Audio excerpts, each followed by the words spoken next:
Albert Einstein said that the intuitive mind is a sacred gift and that the rational mind is a faithful servant, and we've created a society that honors the servant and has forgotten the gift.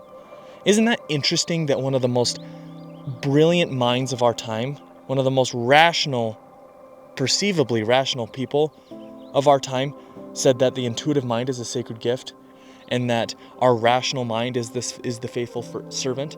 Don't you think that it would be switched? This whole logic versus intuition thing has been something that I've struggled with for years. And I've been on both sides of the extreme to the point where all I cared about was my intuition. All I cared about was my feelings, and it was feelings over facts.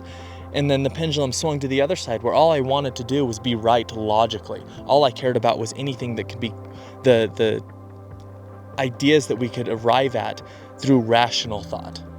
And I thought intuition was weak and useless.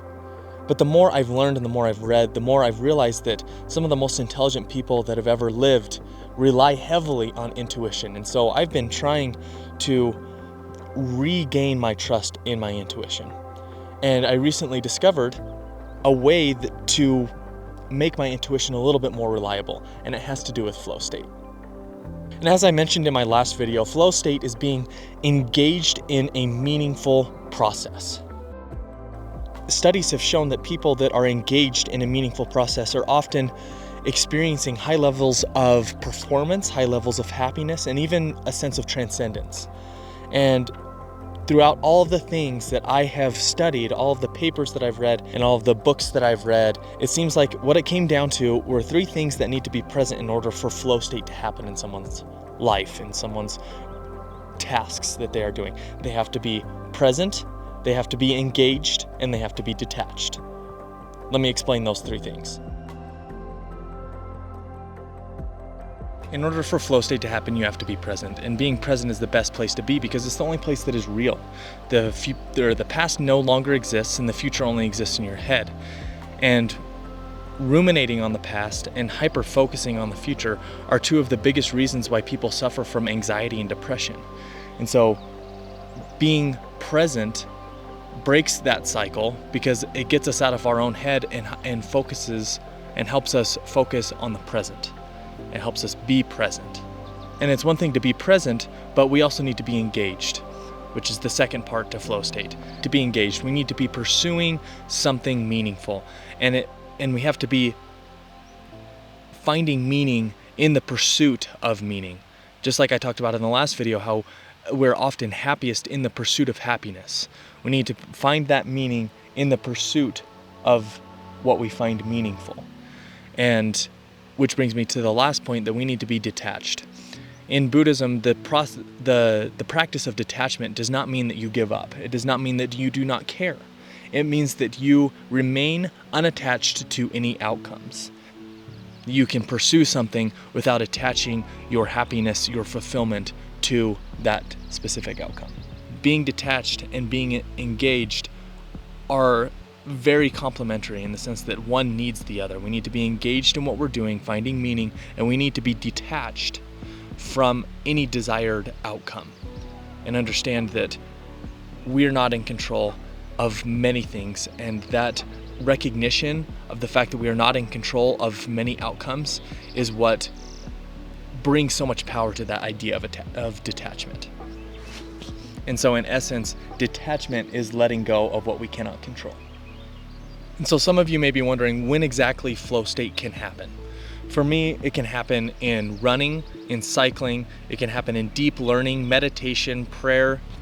It can happen in yoga or in reading, writing, creating art, or practicing anything that requires full attention. And I know there are a lot of other factors that come into whether or not you can achieve flow state, but what I'm trying to say is there are many physical activities, mental activities, creative activities that can push you into flow state. And it's probably pretty subjective as to whether or not you will be able to achieve flow state in those activities. So you just got to get out and try. But tying all of this back to the beginning, back to that quote at the beginning where Einstein is saying that the intuitive mind is a sacred gift. The science behind flow state is absolutely fascinating. Scientists and philosophers together are collectively challenging the notion that logical, intellectual, and scientific breakthroughs happen in linear, logical thinking.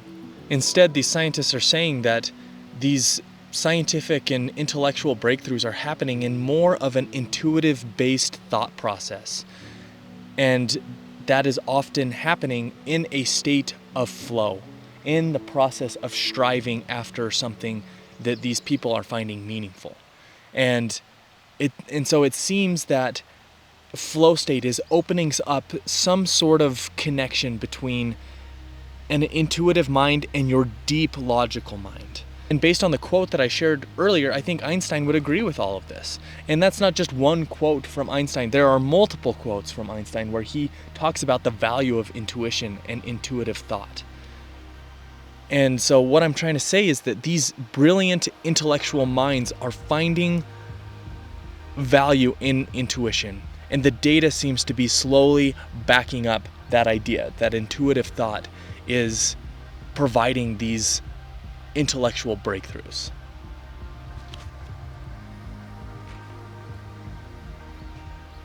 There has to be something going on here, because in my experience, when you're in flow state, you are getting access to something that gives you an additional amount of cognitive function, but also cognitive flexibility that gives you the ability to access a deeper form of thought. And your intuitive thought process becomes more reliable and more accurate and more trustworthy. I don't know. I would really like to know if you guys have had similar experiences with your intuition. That getting into flow state seems to give your intuition a little bit more accuracy and reliability. Albert Einstein said that he doesn't believe that he's a special person. He said, "I have no special talent. I am only passionately curious."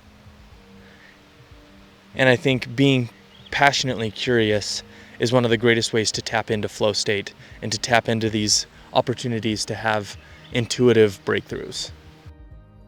The whole idea behind this was to explain a little bit more about flow state and to show that flow state, not only is it an incredibly healthy way to live both physically and mentally and emotionally and spiritually, but it's also a gateway to a place where our intuitive thought can be a little bit more trusted and a little bit more reliable.